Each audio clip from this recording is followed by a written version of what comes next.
Hello everybody, my name is Ilya. And my name is Tyler. Together we make up Kovray, a couple that loves to play board games. And it is strictly 2-player month here on the Kovray channel. Yes it is, yes it is, yes it is. And, fittingly so, we're going to talk about a Kickstarter campaign today.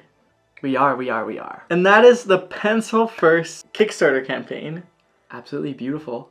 Of Absolutely the beautiful. Hanafuda Deck and the 100 Torii. But we're not talking about 100 Torii because it's not a strictly 2-player game. But it's the 100 Torii. But it's not strictly 2-player. Hanafuda! Hanafuda. So as we mentioned before, this is a Pencil First Games Kickstarter campaign, which is live now, I believe. So you can click the link down below and learn a little bit more about this. Exactly. But this game is a classic deck of cards from Japan, essentially. So we have the Western deck of cards, which is 4 suits and 13 cards. Yes. In this deck of cards, there's 12 suits, 1 for each month, of 4 cards each. Yes. And this game also has a solo mode from Bruno Cathala. Yes. It's produced by Eduardo Baraf, and the art is done by the infamous Vincent Dutrait. What does infamous mean? Infamous, like well known, maybe? I'm not sure. Not because it sounds like not famous. But Vincent Dutrait is the cream of the crop for board game illustrations. He has major talent. That's Major. sure. Well, if anyone knows what infamous means, please educate me down below in the comments. Are we using it out of context? Who knows? That's how I learned the English language. I stop for a second, I'm like, wait a minute. I don't think I know what this word means. Yeah, I've caught you a few times, but sometimes I use wrong words. And other times when you ask me, like, is this right? I actually have to, like, second guess He also myself. doesn't know. Yeah, because I think I know what a word means, and then he asks me, like, the raw definition of it. I'm like, None of us know what words mean. Pause. Anyways, back to the game. So essentially, like a deck of cards, there are many, many, many games that can be played. But included with this version are rules of Koi Koi, which is a pretty popular game in Japan. I've never played it before. Me neither. Yeah.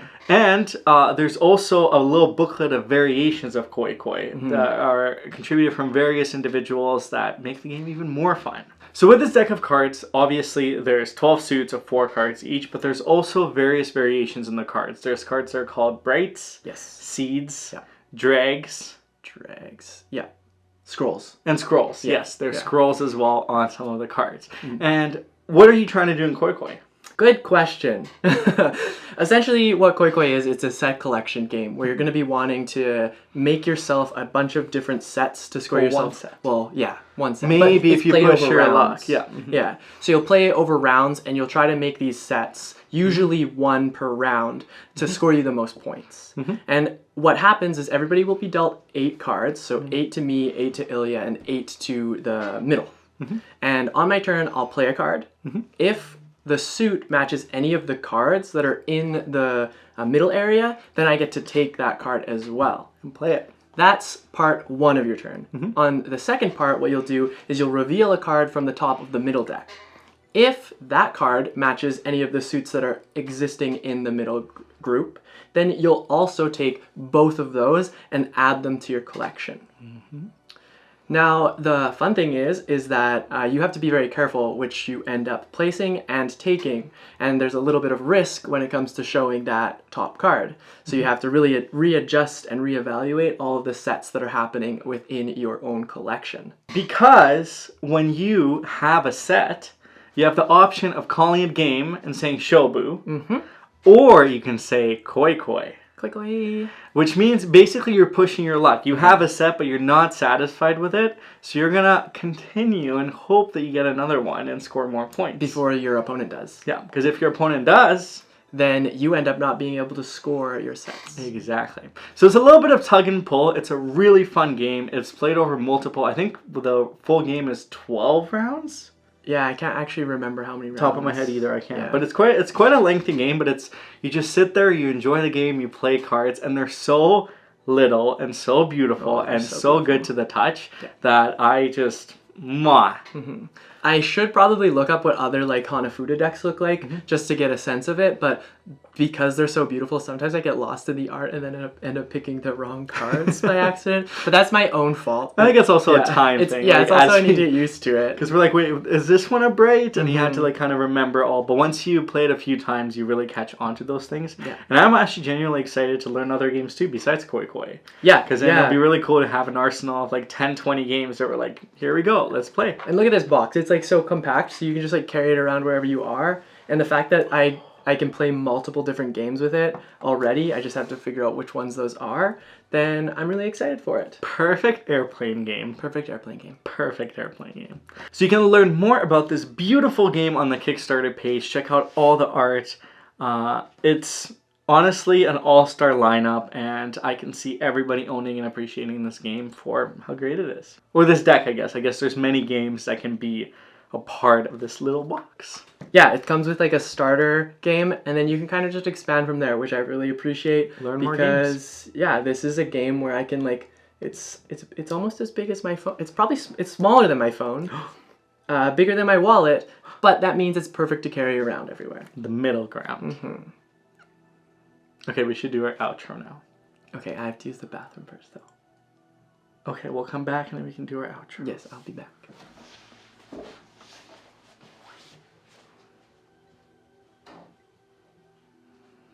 Okay, now that he's gone, we can talk about the 100 Torii Diverging Paths.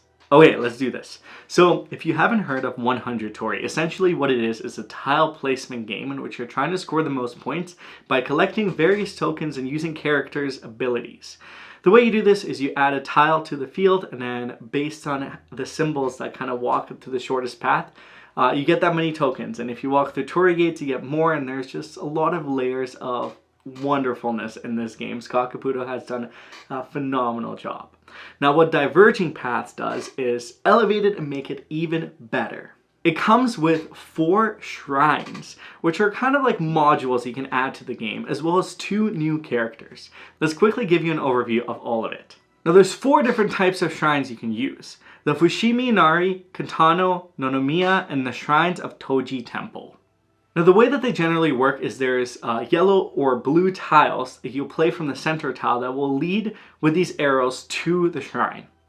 Now anytime you score next to the shrine, something happens. Now in the Fushimi Inari shrine, you're able to collect wild tokens. So these can be used in any of the different tokens that you collect throughout the game, or their own type to help you get those 6 or the 3 10s. So essentially when you build a path along the shrine, you'll get that many tokens, and those tokens can help you achieve the goals and score more points. Now in the Katano shrine, Natsuki discs are introduced.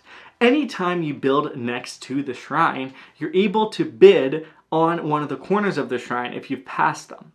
Now you can place any of your tokens, coins onto it and put your Natsuki disc on top of it. Now if players pass through it again and score adjacent to the piece again, they're able to outbid you. And basically at the end of the game, players who have won the bids will score 5 points for each of those discs that they have won. And if they have the most tokens in the shrine, they'll score an additional 5. So that's 10 extra points. Now in the Nonomiya shrine, you're able to collect goal cards. So anytime you score past adjacent to the shrine, you get that many goal cards, which can vary. And as soon as you score them in the following turns, you're able to place them face up and they'll score you 3 points at the end of the game. Last but certainly not least, there's the shrines at the Toji Temple. Now with these shrines, anytime you build adjacent to them, you're able to collect Toji Pagoda cards. Now these cards can either be collected all the way up to 6 because they're collected in ascending order and score you many points, or they have various abilities that you can use. But once you use them, you have to use all the cards, so you can't go back and use them again. And if you use the scoring ones, you simply won't score those points. And then that's essentially the shrines. You recommend it to play with 1 at first, but you can scale up and add up to 1, 2, 3, or even 4 in the same game, which makes it very exciting. Now there's also 2 new characters we'll quickly talk about. There's a pilgrim and then there's a gambler. Now you're able to use your characters the exact same way as in the base game by paying them tokens or coins to use them right off the bat. With the pilgrim, if you pay 3, you'll place a lonely tile as well as a tile that you place in each of your turns. So you're able to score quite a lot of points by extending the path through the lonely tile. Now with the gambler, there's a die. You're able to roll this die, which represents the 6 different tokens that appear on the map, and cover any of the tokens with the new token, essentially extending your paths or potentially scoring you quite a lot of tokens if placed correctly. There's also a single player gameplay that's added additionally to this game to really make the 100 Torii flourish. And that's the 100 Torii. Oh no, I think I hear Tyler coming. Okay, outro time. Outro time. Well, if you're interested in Hanafuda or the 100 Torii, then you should check out the Kickstarter page down below. Maybe we should have talked about the 100 Torii. But it's strictly 2-player month. Yeah, you're right. Okay, well, we'll leave the link down below. If you're interested in checking it out, go ahead and click on that one and you'll be shown the whole campaign. Exactly. And for our question of the day, it is, if you could have any artist in the world illustrate a board game, who would it be? I don't know the answer to that. I think mine would be Van Gogh. Van Gogh. Because I think it'd just be, like, I feel like that art would just be very Wild, interesting in a board game. That's true. Who do you think? I feel like I don't know enough artists. Picasso? No. Da Vinci? No. Me? No. I am an artist. That's true. You are also an artist. I would like somebody just come along and reframe a game so that it's all about otters. And I think that would be amazing. Well, you need to find your top otter artist then. True. Well, have an amazing rest of your day, everybody, and thank you so much for checking out our Kickstarter preview of the 100 Torii. And Hanafuda. Mostly Hanafuda. Alright, see you in the next one. Bye!